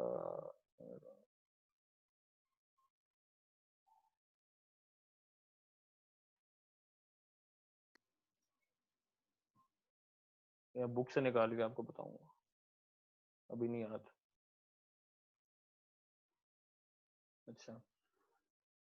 अच्छा ये स्टार्टिंग पोजीशन। अच्छा ये तो मैं बता रहा था कि इन्फ्लेशन के अंदर भी हमें काफ़ी ज़्यादा स्पेशल इनिशियल कंडीशंस चाहिए। तो पहली बात ये थी कि स्केलर फील्ड चाहिए, जो उसका हमें पता ही नहीं है कि कोई ऐसी एग्जिस्ट करती भी है नहीं। दूसरी चीज़ ये है कि हमें पोटेंशियल एनर्जी कर्व इस शेप का चाहिए हमें, अगर हम स्लो रोल इन्फ्लेशन चाहते हैं। इसके पीछे क्या रीज़न है नहीं पता, ऐसा क्यों होना चाहिए, कोई और क्यों नहीं था। उसके बाद ये कि हमें इस पोटेंशियल एनर्जी कर्व के खास जगह पे होना चाहिए, हमें इस ऊपर जगह पे होना चाहिए हमें, कि वहां से हम ऐसा ऐसा फील्ड डिके करती जाए, नीचे आती जाए, इन्फ्लेशन होती जाएगी, फिर जब बॉटम पे आएगी तो इन्फ्लेशन खत्म हो जाएगी। तो इस पॉइंट पे होना भी बहुत ज्यादा इम्प्रॉबेबल है। बल्कि ये जो कैलकुलेशन है रॉजर पेनरोज का, आपको पता होगा, इसने वो बहुत बड़ा क्रिटिक है इन्फ्लेशन का। वो उसको लगता है कि इन्फ्लेशन ने काफी चीजें एक्सप्लेन कर तो दी, लेकिन इसने अपनी भी बहुत ज्यादा इनिशियल कंडीशंस इंट्रोड्यूस कर दी इसके अंदर। तो ये कोई खास रीजन नहीं है इसके अंदर इसको बिलीव करने का। तो उसने कैलकुलेशन की कि इसकी क्या प्रोबेबिलिटी हो सकती है कि कोई एक खास रीजन है वो इस पॉइंट पे हो, इस पोटेंशियल एनर्जी कर्व के इस पॉइंट पे हो, टॉप ऑफ द हिल, उसकी क्या प्रोबेबिलिटी हो सकती है। तो उसने निकाला कि 1 इन गूगल प्लेक्स प्रोबेबिलिटी है, जिसको गूगल मिनेक्स कहते हैं। गूगल प्लेक्स का पता होगा, इंतहाई बड़ा नंबर है, 10 to the 100। तो 1 in 1 गूगल प्लेक्स, इतनी कम प्रोबेबिलिटी है कि हम इस पॉइंट पे होंगे। तो ये कोई अच्छी चीज नहीं है इन्फ्लेशन के लिए। इन्फ्लेशन अब जितनी इम्प्रोबेबल चीजों को इन्फ्लेशन खुद एक्सप्लेन कर रही थी, इन्फ्लेशन उनसे भी ज्यादा इम्प्रोबेबल होगी अब इन्फ्लेशन। तो हम कैसे बिलीव करें inflation? One in a googolplex, बहुत कम प्रोबेबिलिटी है कि इन्फ्लेशन के होने की। दूसरी चीज ये इमर्जेंस ऑफ अ मल्टीवर्स है, बहुत ही बड़ा मसला है। मैंने रिसेंटली पढ़ा था, बड़ा हैरान हुआ कि पहले मैंने रियलाइज नहीं की ये चीज। बड़ी अच्छी लगती थी मुझे मल्टीवर्स लेकिन असल में बहुत फजूल चीज है। तो ये है कि जो इन्फ्लेशन है ना हमारे रीजन में, वो इन्फ्लेशन जो है यूनिवर्स में वो कभी खत्म नहीं होती। इन्फ्लेशन इटर्नल हमेशा जारी रहती है इन्फ्लेशन। तो ये वो इस वजह से है कि ये जो आपका पॉइंट है ना, आप इस ग्राफ पे देख रहे हैं। अब क्वांटम मैकेनिक्स हमें कहती है कि आपके पास एक सिंगल वैल्यू पे कभी भी जो है ना ये फील्ड कोई लोकलाइज नहीं होगी, हमेशा इसमें एक स्प्रेड होगा, हमेशा एक अनसर्टेनिटी होगी इसमें। अनसर्टेनिटी प्रिंसिपल हमें ये कहता है। तो इसमें आप एक डिस्ट्रीब्यूशन सा बना सकते हैं इसके इर्द गिर्द, जिसके बिल्कुल सेंटर में ये डॉट होगा जिसकी सबसे ज्यादा प्रोबेबिलिटी है, लेकिन उसके आगे भी कुछ होने की प्रोबेबिलिटी होगी, पीछे होने की प्रोबेबिलिटी होगी कुछ रीजन की। हम एक रीजन को कंसिडर कर रहे हैं, तो सारे के सारे रीजन में एक वैल्यू नहीं होगी फाई की, उसमें कुछ रीजन में ज्यादा होगी, कुछ रीजन में कम होगी, सिर्फ अनसर्टेनिटी प्रिंसिपल की वजह से, बेसिक क्वांटम मैकेनिक्स की वजह से। तो जब वो रीजन इन्फ्लेट करेगा, तो उसमें से कुछ पॉइंट्स होंगे जो कि थोड़े से आगे होंगे कर्व में, तो उनकी में इन्फ्लेशन जल्दी खत्म हो जाएगी। और जो थोड़े से पीछे थे कर्व में डिस्ट्रीब्यूशन में, उनमें इन्फ्लेशन थोड़ी बाद में खत्म होगी उनमें इन्फ्लेशन। ठीक है। तो वो जब इन्फ्लेशन जब खत्म होगी, सारे के सारे जो वो वॉल्यूम है उसका फील्ड डिके होगी उसके अंदर, तो जो रीजन थोड़ी देर बाद डिके किए थे आपके, उनका टेम्परेचर थोड़ा सा ज्यादा होगा, और जो कि जल्दी डिके कर गए थे उनका टेम्परेचर थोड़ा कम होगा। तो इससे आपको एक डिस्ट्रीब्यूशन सी मिल जाएगी। इससे आप सीएम भी तो एक्सप्लेन कर सकते हैं, ये एक अच्छी चीज है कि डिस्ट्रीब्यूशन एक्सप्लेन हो रही है इससे, ये बहुत बड़ा सक्सेस है। लेकिन मसला इसमें ये है कि सिर्फ इसके थोड़े से इर्द गिर्द फ्लक्चुएशंस नहीं होती। क्वांटम मैकेनिक्स कहते हैं कि बहुत दूर दूर भी फ्लक्चुएशन हो सकती है, बहुत क्या पता बहुत पीछे होती। अगर आप और ज्यादा पीछे चले जाएं इस फील्ड में, तो आप और भी ज्यादा फ्लैट रीजन में, इसका मतलब है कि इस रीजन को बहुत ही ज्यादा देर लगेगी इन्फ्लेशन खत्म होते होते। तो ये जो रीजन है जो इसके से थोड़ा सा पीछे है, थोड़ा ज्यादा पीछे है बाय क्वांटम मैकेनिक्स, जो कि हो सकता है बिल्कुल, और हुआ भी होगा, ये इतनी देर से इसमें इन्फ्लेशन खत्म हुई होगी ना, कि वो इन्फ्लेट करते करते हमारी वो जो पूरा वॉल्यूम है, ओरिजिनल वॉल्यूम है, उसको उस पॉइंट ने डोमिनेट कर लिया होगा, जो पॉइंट काफी जिसमें काफी देर तक इन्फ्लेशन होती रही। अब वो इतना ज्यादा वो वॉल्यूम बढ़ गई आपकी, इन्फ्लेटॉन फील्ड इतनी ज्यादा हो गई कि वो अब उसके अंदर भी यही प्रोसेस हो सकता है उसके अंदर, कि कुछ रीजन है वो जल्दी डिके कर देंगे, और जो बाकी रीजन होंगे वो बच जाएंगे। और जो बाद में डिके कर रहे हैं वो, क्योंकि क्योंकि जो रीजन समझ, क्योंकि ये है कि ना जो रीजन डिके हो रहे हैं आपके, अब वो तो सिर्फ नॉर्मल एक्सपेंशन रेट से वो रीजन एक्सपैंड हो रहे हैं। लेकिन जो चीजें अभी डिके नहीं हुई, जो कि इन्फ्लेशन इन्फ्लेटॉन फील्ड के रीजन जो कि डिके नहीं हुए, वो एक्सपोनेंशियली एक्सपैंड हो रहे हैं। तो वो जो है वो बहुत ही कम टाइम में सारी की सारी जो वॉल्यूम है उस ओरिजिनल की, उसको डोमिनेट कर देंगे। वो ज्यादातर आपकी यूनिवर्स में वो इन्फ्लेटिंग रीजन ही होंगे। तो इसका रिजल्ट ये है कि हमेशा आपके पास इन्फ्लेटॉन फील्ड इतनी ज्यादा होगी आपके स्टार्टिंग वॉल्यूम में, कभी खत्म नहीं होगी, इतनी ज्यादा होगी कि इन्फ्लेशन हमेशा चलती रहेगी, रुकेगी नहीं कभी इन्फ्लेशन। ठीक है। सिर्फ क्वांटम मैकेनिक्स, अगर क्वांटम मैकेनिक्स ना होती, तो सारे के सारे रीजन जो है आपका ओरिजिनल, उसकी सेम वैल्यू होती फाई की, सब एक साथ ही डिके होता, और इन्फ्लेटॉन फील्ड बिल्कुल खत्म हो चुकी होती। लेकिन क्वांटम मैकेनिक्स हमें अलाउ करती है कि इसमें डिले भी आ सकता है, कि फाई की वैल्यूज ऊपर नीचे भी हो सकती हैं, जिसकी वजह से कुछ रीजन काफी देर से भी इन्फ्लेट हो सकते हैं। अब वो जो जिनमें थोड़ी सा डिले आ गया, 1 सेकंड का भी अगर डिले आ गया ना, अब 1 सेकंड का आप सोचें कि हमारी यूनिवर्स को सिर्फ 10⁻36 सेकंड चाहिए थे इन्फ्लेशन हमें हमारी करंट यूनिवर्स देने में। अब 1 सेकंड में इन्फ्लेट होते होते वो जो रेयर सा रीजन था जो कि बहुत पीछे था, क्वांटम गैस कहती है बहुत रेयरली होगा कि इतनी दूर फ्लक्चुएशन, लेकिन हो सकती है, और वो हो जाएगी जब, तो अगर थोड़ा सा भी डिले है तो इन्फ्लेट होते होते वो मेजोरिटी वॉल्यूम बन जाएगी आपकी, उसके अंदर फिर इन्फ्लेशन कभी रुकेगी नहीं। तो आपको वो छोटी सी एक फ्लक्चुएशन चाहिए जिससे आपकी बस इटर्नल इन्फ्लेशन स्टार्ट हो जाएगी। तो इटर्नल इन्फ्लेशन से क्या होगा कि आपकी इन्फ्लेटॉन फील्ड डिके ही नहीं हो रही है, बढ़ती जा रही है, तो उसमें जाहिर सी बात है जिस तरह हमारी यूनिवर्स डिके होके बन गई, तो और भी बहुत ज़्यादा यूनिवर्सेस बनती जाएंगी उसमें, वो भी एक्सपैंड होती जाएगी इन फ्लट ऑन फील्ड, और आपकी जो डिफरेंट यूनिवर्सेस है, पॉकेट यूनिवर्सेस ये बनती जाएंगी आपकी। तो लेकिन that's all well and good अगर हम ये अज्यूम करें कि सारी की सारी जो यूनिवर्सेस बन रही है उनके लॉज सेम है, लेकिन मसला ये है कि उनके लॉज भी सेम नहीं होंगे उनके। क्वांटम मैकेनिक्स ये कहती है कि इन्फ्लोटॉन फील्ड डिफरेंट तरीके से डिके हो सकती है डिफरेंट बबल यूनिवर्सेस में, जिसकी वजह से डिफरेंट जो यूनिवर्सेस हैं आपकी मुख्तलिफ हैं, उनके अंदर कॉन्स्टेंट्स भी डिफरेंट हो सकते हैं, आपके फिजिकल लॉज भी डिफरेंट हो सकते हैं आपके, ठीक है। तो ऐसी यूनिवर्सेस भी, और ये जो है इन्फिनिट टाइम तक ये प्रोसेस चलता रहेगा, इन्फ्लेशन हमेशा होती रहेगी, इटर्नल इन्फ्लेशन इसीलिए कहते हैं। और क्योंकि हमेशा होती रहेगी इन्फ्लेशन, तो जितनी भी पॉसिबिलिटीज हैं आपकी फिजिकल लॉज की, जो जितने मर्जी फिजिकल लॉज आपके हो सकते हैं और जो भी आपके फिजिकल कॉन्स्टेंट्स हो सकते हैं, वो सारे के सारे रियलाइज होंगे इस मल्टीवर्स में, सब के सब एग्जिस्ट करेंगे इसमें। तो इसमें मसला ये है कि इसमें ऐसे भी यूनिवर्सेस होंगी जिनका कर्वेचर फ्लैट नहीं होगा, जो कि हम जैसा हमारा है, और ऐसी भी होंगी जिसमें CMB जो है वो होमोजीनियस और आइसोट्रोपिक नहीं है, बहुत डिफरेंट प्रॉपर्टीज की होंगी। तो इसका मसला ये है कि फिर जब मल्टीवर्स बन जाती है ना, तो फिर आपकी जो इन्फ्लेशन है उसको आप कभी गलत प्रूफ कर ही नहीं सकते उसे आप। ये एक बहुत बड़ा मसला है, ये एक बहुत जबरदस्त पॉइंट है जो कि मैंने रिसेंटली पढ़ा था, कि अगर आपकी थ्योरी हर चीज अलाउ कर रही है कि आपकी CMB जैसी मर्जी हो सकती है, कर्वेचर जैसे मर्जी हो सकता है, फिजिकल कॉन्स्टेंट जैसे मर्जी हो सकते हैं, तो आप जो मर्जी आप मेजर कर लें, आप प्रूव ही करेंगे ना इन्फ्लेशन को। जो भी चीज आप मेजर करेंगे वो प्रूफ होगा इन्फ्लेशन, क्योंकि everything is possible in inflation. तो हम आप डिसप्रूव तभी करते हैं थ्योरीज को कि कोई चीज ऐसी होती है जो कि उस थ्योरी में इम्पॉसिबल होती है, फिर आपको वो चीज नजर आ जाती है, तो क्योंकि वो चीज इम्पॉसिबल थी उस थ्योरी में, तो इसमें मतलब वो थ्योरी गलत होगी। लेकिन इन्फ्लेशन में कोई चीज इम्पॉसिबल ही नहीं है, हर चीज पॉसिबल है, तो आप किस तरह फॉल्सिफाई करेंगे उसे। तो इन्फ्लेशन ने कुछ दो चार जो है मसले सॉल्व करने की वजह से उसने एक इतना बड़ा जो है ना एक मॉन्स्टर उसने क्रिएट कर दिया मल्टीवर्स का, जिससे जो है ना अपने पैर पे कुल्हाड़ी मार ली इन्फ्लेशन ने। तो मैं फिर पढ़ देता हूँ। Quantum mechanics tells us that in a region that's inflating, we will have quantum fluctuations. This means that there will be a distribution of potential energy of the inflation field, inflaton field around its mean value. Some regions will be slightly farther ahead, while others will be slightly behind in terms of when inflation will end there. ठीक है?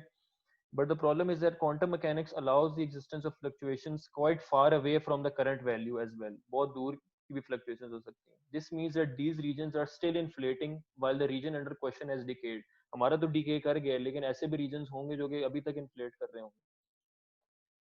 Since inflation is an incredible stretching mechanism, this means that the rare procrastinating regions, मतलब procrastinating regions जो कि जिन्होंने बहुत देर लगा दी decay होने में, these rare procrastinating regions left behind will quickly dominate our original patch in terms of volume, क्योंकि इतनी तेजी से वो expand हो रहे हैं कि वो शुरू में तो छोटा सा एक rare सी fluctuation थी, लेकिन वो inflation की वजह से वो dominant part बन गया universe का, और हमारा patch है वो infinitesimal सा हो गया.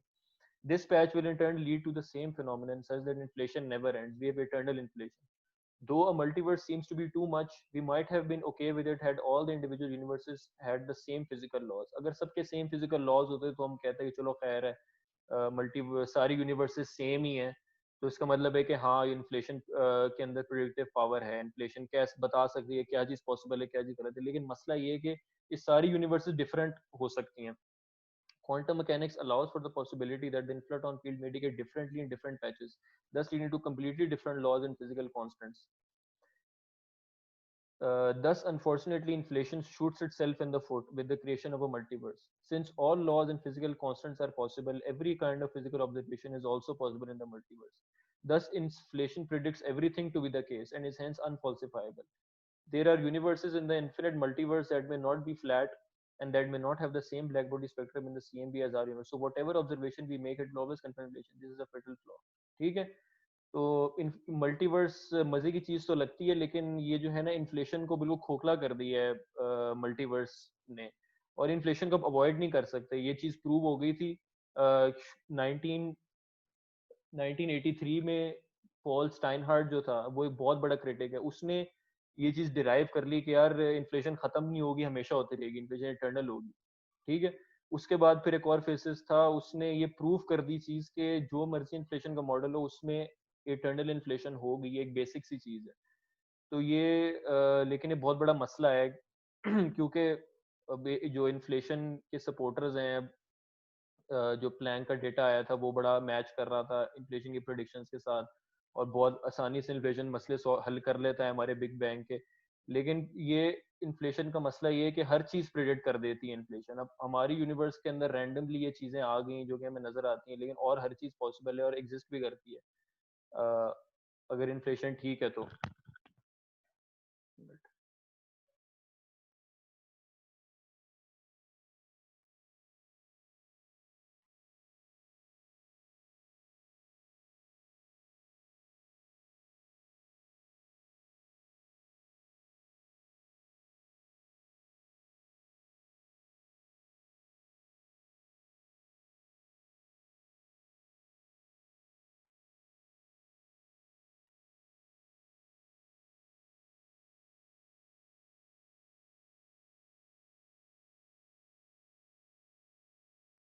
हाँ, अभी ये क्वेश्चंस मैं देख रहा हूँ तो I think it's worth mentioning that not all of the maths necessary. हाँ, सारे का सारा मैथ्स एक फील्ड से नहीं आता, लेकिन बात ये थी कि इंटरेक्ट करती है क्या डार्क मैटर एक फील्ड से, तो हाँ करती है इंटरेक्ट, ये बात थी।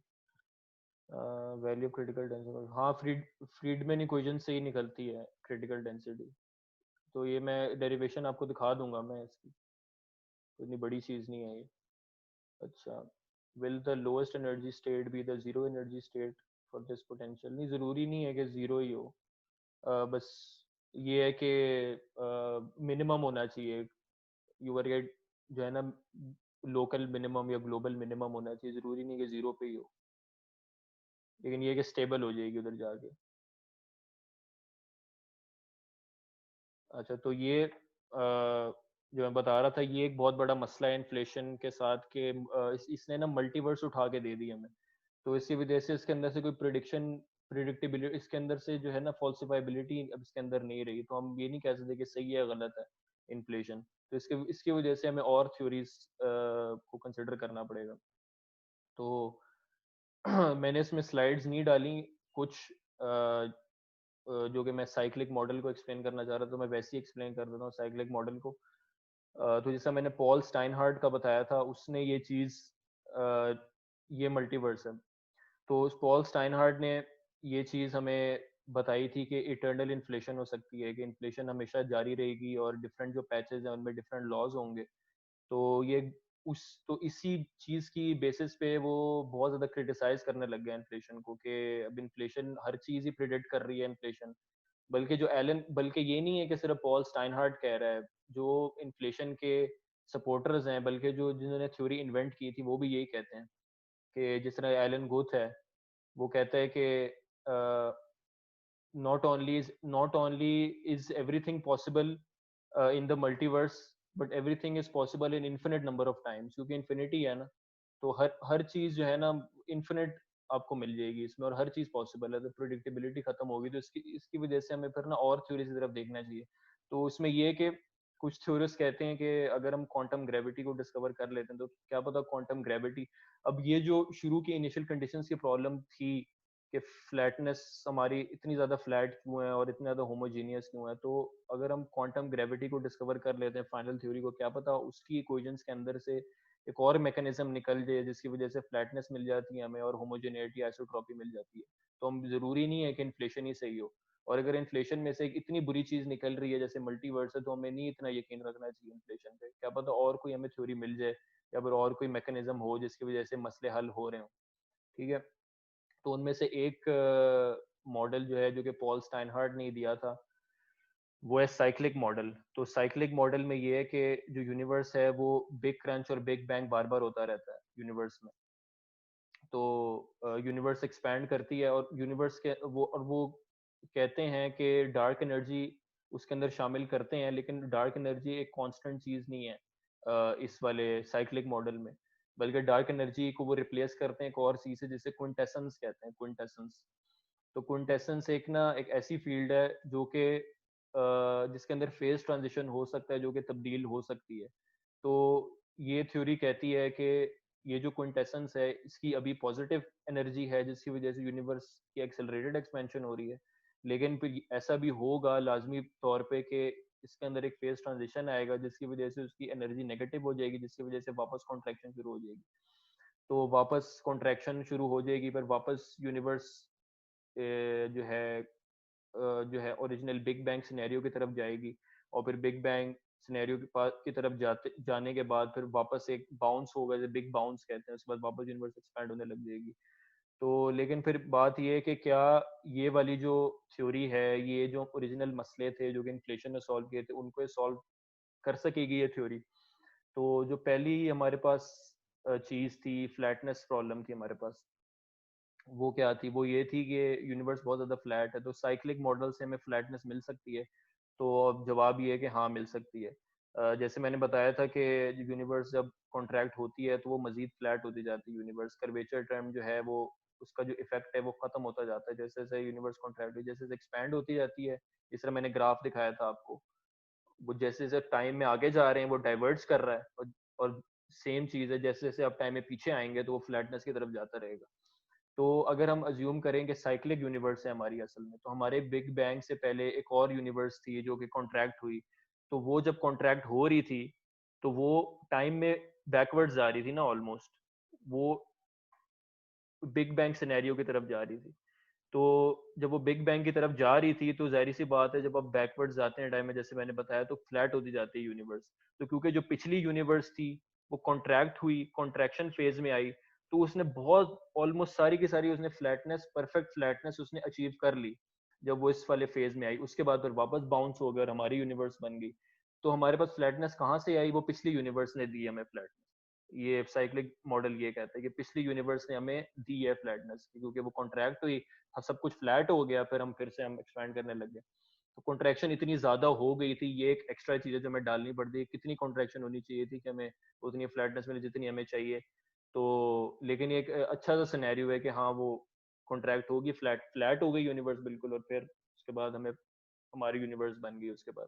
उसके बाद होराइजन प्रॉब्लम है, उसमें ये वो भी, उसका भी यही इसी तरह की एक्सप्लेनेशन है कि जब पुरानी यूनिवर्स थी वो कॉन्ट्रैक्ट हुई तो वो इतने छोटे वॉल्यूम में कंप्रेस हो गई कि, और वो काफी देर तक कंप्रेस रही कि जो डिफरेंट रीजन्स हैं उनके दरमियान जो है ना, होमोजेनिटी उन्होंने अचीव कर ली। अच्छा, अब हमारा ये जो बिग बैंग थ्योरी है, इसके अंदर एक बहुत बड़ी अजम्पशन क्या है? वो ये अज्यूम करता है कि जो टाइम है वो बिग बैंग से स्टार्ट हुआ। अब कोई कोई रीजन नहीं है ये बात को इस पे यकीन करने की कि नहीं, टाइम बिग बैंग से स्टार्ट हुआ, तो उससे पहले कुछ भी नहीं था। ये एक बहुत बड़ी अजम्पशन है। तो बिग बैंग का ये मतलब नहीं है कि बस बिग बैंग पे सब कुछ शुरू हुआ, तो उससे पहले भी कुछ हो सकता है। तो अगर हम ये साइक्लिक मॉडल एज्यूम कर लेते हैं तो उससे पहले भी टाइम था बहुत ज्यादा। तो अगर इतना ज्यादा टाइम था हमारे पास बिग बैंग से पहले भी, तो जाहिर सी बात है हमें वो एक्स्ट्रा टाइम मिल गया जिसमें हमने वो होमोजेनिटी और आइसोट्रॉपी अचीव कर ली। सारी यूनिवर्स होमोजीनियस हो गई, आपस में इंटरेक्ट कर लिया यूनिवर्स ने, क्योंकि बहुत टाइम था उसके पास पहले इंटरेक्ट करने का। बिग बैंग तो ये कहते हैं बट टाइम ही वहां से शुरू हुआ है, सारे पार्टिकल्स एकदम से निकले हैं, तो उनको इतना टाइम ही नहीं मिला कि एक दूसरे के साथ कम्युनिकेट कर सके और होमोजीनियस हो सके। लेकिन साइक्लिक मॉडल हमें ये कहता है कि उसके पास बहुत ज्यादा टाइम था यूनिवर्स के पास पहले कि वो होमोजीनियस हो सकती थी। इस वजह से जब वो हमारे बिग बैंग हुआ और हमारी यूनिवर्स स्टार्ट हुई, तो इसलिए हमें हर चीज में यूनिफॉर्म वगैरह में नजर आती है। तो ये इसकी जो है कुछ पॉजिटिव एक है इसकी साइक्लिक मॉडल की कि, और ये है कि सबसे बड़ी चीज ये है कि मल्टीवर्स वगैरह की जैसी कोई चीज नहीं है इसके अंदर। कोई ऐसा मैकेनिज्म नहीं है। अब इसके अंदर भी क्वांटम फ्लक्चुएशंस होती हैं, क्वांटम फ्लक्चुएशन से आप नहीं बच सकते, लेकिन क्वांटम फ्लक्चुएशंस जो हैं वो इन्फ्लेशन को बिल्कुल ही एक गलत डायरेक्शन में ले जाती हैं। क्वांटम फ्लक्चुएशंस होती हैं तो डाइवर्ट्स कर जाती है आपकी इन्फ्लेशनरी यूनिवर्स, बिल्कुल ही इतनी बड़ी इटर्नली इन्फ्लेटिंग यूनिवर्स बन जाती है, कभी खत्म ही नहीं होती, और उसके अंदर हर चीज पॉसिबल है। तो बिल्कुल गलत डायरेक्शन में लेगी आपको क्वांटम फ्लक्चुएशंस। लेकिन इसमें भी क्वांटम फ्लक्चुएशंस होती हैं साइक्लिक यूनिवर्स में। तो जिस तरह अगर यूनिवर्स आपकी कॉन्ट्रैक्ट हो रही है तो कुछ रीजन, सारे रीजन्स एक साथ नहीं यूनिफॉर्मली नहीं कॉन्ट्रैक्ट होंगे। कुछ रीजन्स ज्यादा तेजी से, ज्यादा जल्दी पहुंच जाएंगे सिंगुलैरिटी तक, कुछ रीजन्स थोड़ी देर से पहुंचेंगे, कुछ रीजन्स लैग करेंगे, कुछ रीजन्स लीड करेंगे, और तो एक लेकिन एवरेज एक्सपेंशन होगी। तो लेकिन अब इसमें यह है कि जो क्वांटम फ्लक्चुएशंस हैं वो आपको सही डायरेक्शन में लेके जाते हैं। क्वांटम फ्लक्चुएशन चाहे कोई जो रीजन है आपका कॉन्ट्रैक्टिंग फेज का वो बहुत दूर क्यों ना हो, लेकिन वो उसने कॉन्ट्रैक्ट ही करना है ना, उसने एक ही पॉइंट पे आना है, उसने बिग बाउंस की तरफ ही आना है, उसने तो सारे पॉइंट्स इवेंचुअली बिग बाउंस की तरफ आते हैं और फिर बिग बैंग हो जाता है। लेकिन इन्फ्लेशन में क्या होता है कि जब क्वांटम फ्लक्चुएशन आपकी हल्की सी भी हो गई वो आपको दूसरी तरफ ले गई, आपको बिल्कुल ही इतनी बड़ी उसने इन्फ्लेशनरी पैच बना दिया जो कि आपकी यूनिवर्स उसके अंदर इन्फिनिटेसिमल हो गई और उसमें से और यूनिवर्सेस बन गई। लेकिन ये जो है ना क्वांटम फ्लक्चुएशंस आपको एक थोड़ा एक प्लॉजिबल सी चीज देती हैं, इसमें कोई मल्टीवर्स वगैरह इसमें नहीं बनती। और इसकी एक्सपेरिमेंटल भी इसकी अब आ गई हैं, थोड़ी बहुत वेरिफिकेशंस आ गई हैं। अब जिस तरह स्केलर फील्ड है, स्केलर फील्ड हमें कोई एज सच नहीं मिली, हिग्स फील्ड तो मिली है लेकिन उससे कोई खास ताल्लुक नहीं है, इन्फ्लेटॉन फील्ड जैसी हमें नहीं मिली अब तक। लेकिन जो मैं बता रहा था आपको कि जो डार्क एनर्जी है उसको रिप्लेस कर देते हैं हम साइक्लिक मॉडल में, उसमें क्विंटेसेंस एक चीज है वो हम बना देते हैं। तो क्विंटेसेंस में ये होता है कि शुरू में पॉजिटिव एनर्जी डेंसिटी होती है, वो फिर चेंज होकर नेगेटिव बन जाती है। तो हमें एक ऐसी टाइप ऑफ डार्क एनर्जी चाहिए जो कि चेंज हो सके, जो कि डायनेमिक हो, जो कि कांस्टेंट ना हो डार्क एनर्जी। हमें एक ना dynamic form of dark energy चाहिए, हमें जिसे क्विंटेसेंस कहते हैं। तो क्या ऐसी कोई हमें फील्ड मिल सकती है? तो ये जो है वो लार्ज हैड्रॉन कोलाइडर में जो एक्सपेरिमेंट्स हो रहे हैं उससे हमें पता चलता है कि ऐसी चीज पॉसिबल है। खैर हम ये इन्फ्लेटॉन फील्ड के बारे में भी कह सकते हैं, लेकिन इस केस में भी हम कह सकते हैं, क्योंकि अगर हम इस केस में कहते हैं कि नहीं यार इस डार्क एनर्जी तो कभी चेंज हो ही नहीं सकती, तो फिर ये चीज रद्द हो जाती। लेकिन ये चीज भी पॉसिबल है, तो वो इस वजह से पॉसिबल है कि असल में ये जो डार्क एनर्जी है वैक्यूम एनर्जी है, आपकी वैक्यूम के अंदर एनर्जी है इनहेरेंट जो कि यूनिवर्स को एक्सपैंड करवाती है। तो अगर हमें क्विंटेसेंस चाहिए, क्विंटेसेंस में आपका जो वैक्यूम है उसके अंदर एक फेज ट्रांजिशन होगा, पॉजिटिव एनर्जी से नेगेटिव एनर्जी बन जाएगी। तो बात ये है कि हमारे पास कोई ऐसी, हमारे पास मेटास्टेबल वैक्यूम हो सकता है हमारे पास। मेटास्टेबल का मतलब है जो कि अपनी स्टेट को चेंज कर सके। तो उसका जवाब हाँ है, हमारे पास मेटास्टेबल वैक्यूम हो सकता है। और वो हम निकाल सकते हैं कि मतलब हिग्स बोसॉन के मास और टॉप क्वार्क के मास को प्लॉट करके हम निकाल सकते हैं। तो वो ग्राफ मेरे पास अभी नहीं है, मैं अब शेयर कर दूंगा बाद में। तो उनके मैसेज जो हमने मेजर किए एलएचसी से, उससे हमें पता चलता है कि हाँ मेटास्टेबल वैक्यूम एग्जिस्ट कर सकता है, इसका मतलब है क्विंटेसेंस इज पॉसिबल। ठीक है, तो ये एक हमें एक्सपेरिमेंटली एक हिंट मिल गया कि हाँ यार साइक्लिक मॉडल ठीक हो सकता है। तो और दूसरी चीज थी कि हाँ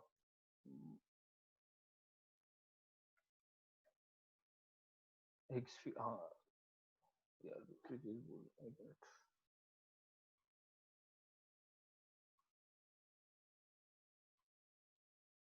हाँ दूसरी चीज ये थी कि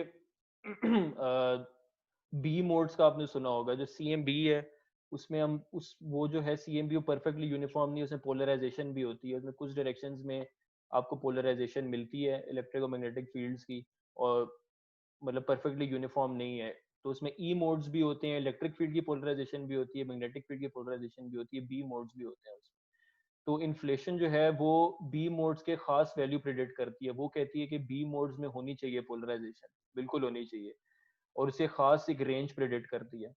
लेकिन जो साइक्लिक मॉडल है, लेकिन अब इन्फ्लेशन है वो उसमें मल्टीवर्स है, तो उसमें ऐसी यूनिवर्सेस भी होंगी जिसमें पोलराइजेशन नहीं होगी, तो ये इन्फ्लेशन तो कुछ ही प्रिडिक्ट नहीं करती। लेकिन हम एज्यूम कर लेते हैं कि मल्टीवर्स नहीं है, सिर्फ ये यूनिवर्स है, तो इन्फ्लेशन कहती है कि हाँ होनी चाहिए, बी मोड में पोलराइजेशन होनी चाहिए, मैग्नेटिक फील्ड पोलराइजेशन होनी चाहिए सीएमबी में। साइक्लिक मॉडल ये कहता है कि बी मोड्स में नहीं होनी चाहिए polarisation, zero polarisation in B modes, cyclic model ये कहता है। तो बड़े अच्छा टेस्ट मिल गया हमें। फिर एक्सपेरिमेंट जब हुए तो क्या चीज सामने आई, बाइसेप 2 एक्सपेरिमेंट हुआ था 2013 वगैरह में। तो उससे ये चीज शुरू में ये चीज उन्होंने डिस्कवर की इस टीम ने कि बी मोड पोलराइजेशन है, उन्होंने एक वैल्यू दे दी। तो इन्फ्लेशन वाले बड़े खुश हो गए, वाह यार हम सही थे, साइक्लिक मॉडल खत्म हो गया, एलिमिनेट हो गया साइक्लिक मॉडल।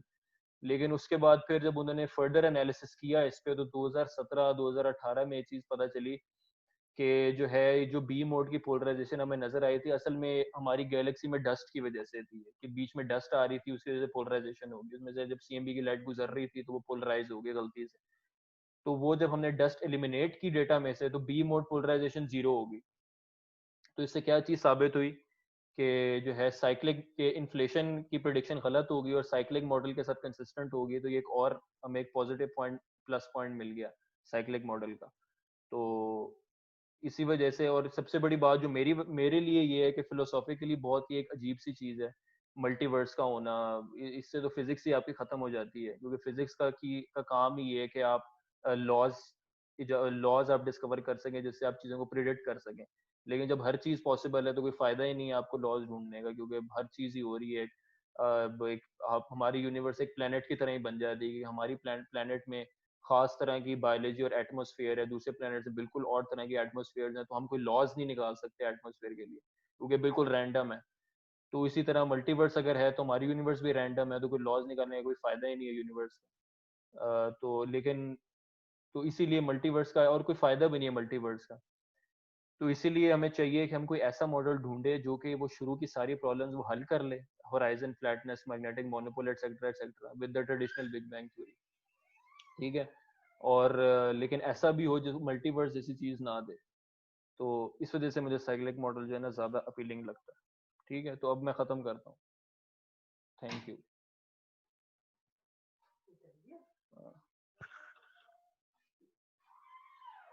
ठीक है, खत्म। क्वेश्चंस पूछ लें आप।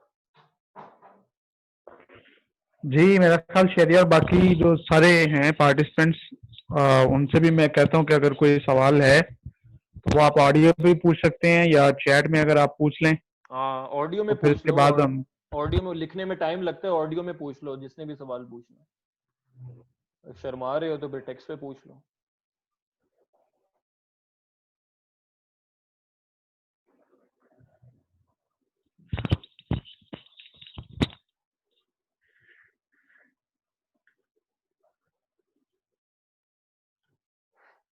Differentiate between big bang and inflation. मेरा ख्याल है शहरियार ये हाशिम हमारे ये प्रोफेसर साहब हैं, हाशिम साहब फिजिक्स के पीएचडी हैं, तो इन्होंने ये दूसरी दफा सवाल किया है, तो मेरा ख्याल आप थोड़ा सा एक्सप्लेन कर दें इन्फ्लेशन को जनरली के बिग बैंग में और इसमें फर्क क्या है।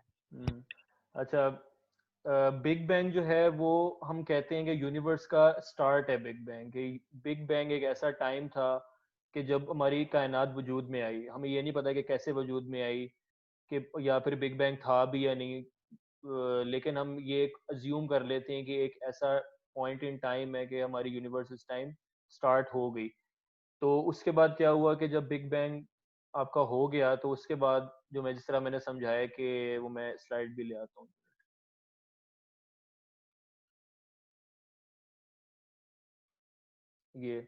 ये आप बिल्कुल नीचे आप देख लें।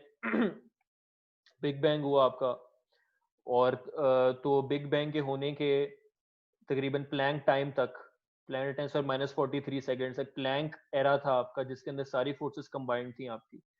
Week strong electromagnetic gravity. उसके बाद आपकी ग्रेविटी अलग हो गई। जो अगला आप देख रहे हैं ग्रैंड यूनिफिकेशन एपॉक, इसमें ग्रेविटी अलग हो चुकी थी, बाकी तीन फोर्सेस कंबाइंड थी। और इस एरा में पार्टिकल फिजिक्स कहती है कि मैग्नेटिक मोनोपोल बहुत सारे बने थे। तो इसके बाद फिर हम इन्फ्लेशन डाल देते हैं। तो इन्फ्लेशन हमने इसलिए डाली है क्योंकि पार्टिकल फिजिक्स हमें क्लियरली कहती है कि मैग्नेटिक मोनोपोल बहुत ज्यादा होने चाहिए, तो इसलिए हमें डालनी पड़ी इन्फ्लेशन इसके बाद। इसीलिए मेन मोटिवेशन एलन गुथ की यही थी, फ्लैटनेस वगैरह इतनी नहीं थी, ये थी कि हमें ग्रैंड यूनिफिकेशन के बाद हमें कोई ऐसा प्रोसेस चाहिए जिससे मैग्नेटिक मोनोपोल्स खत्म हो जाए। तो उसने फिर इन्फ्लेशन डाल दी उसके अंदर कि हाँ बस इन्फ्लेशन हुई थी। तो जो इन्फ्लेशन थी वो बिग बैंग के बाद हुई थी। बिग बैंग पहले हुआ था, यूनिवर्स वजूद में आ चुकी थी, इसमें प्रोसेसेस हो रहे थे। और फिर और ये ग्रैंड यूनिफिकेशन एपॉक के बाद कुछ टाइम के लिए इन्फ्लेशन हो गई, जिसने बहुत ज्यादा एक्सपैंड कर दिया यूनिवर्स को। और जिस तरह मैंने एक्सप्लेन किया कैसे हुई इन्फ्लेशन, उसके बाद क्या हुआ। उसके बाद फिर जो है हमारे पास इलेक्ट्रोवीक एपॉक आ जाता है। इसमें ग्रेविटी तो हमारे पास अलग थी, लेकिन लेकिन जो इलेक्ट्रोवीक फोर्स है हमारे पास वो भी अलग हो गई हमारे पास। तो इलेक्ट्रोमैग्नेटिज्म और वीक जो है वो हमारे पास सेपरेट हो गए। ठीक है।